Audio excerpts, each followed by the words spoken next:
হঠাৎ ৬ বছর পর একে ফ্রেমে ক্যামেরাবন্দী হলেন শাকিব পরীমনি।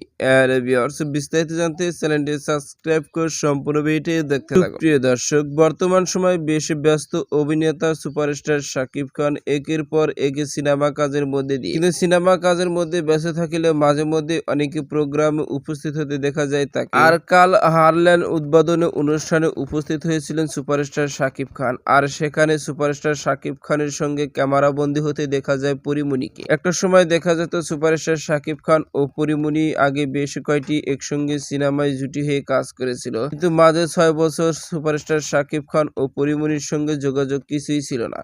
কিন্তু হুট করে কাল অনুষ্ঠানে একই ফ্রেমে দেখে বেশ মুগ্ধ হয়ে গেছেন তারা। পাশাপাশি ভক্তরা প্রশংসা ভাসিয়ে দিয়েছেন শাকিব ও পরীমনিকে, কেননা তারা একই ফ্রেমে ক্যামেরাবন্দী হয়েছে দুজন, যা দেখতে দুর্দান্ত লুকে লাগছে তাদের। তো সুপ্রিয় দর্শক, ভিডিওটি আপনার কাছে ভালো লাগলে একটা লাইক দিন। নিত্য নতুন ভিডিও আপডেট পেতে চ্যানেলটি সাবস্ক্রাইব করুন। অসংখ্য ধন্যবাদ।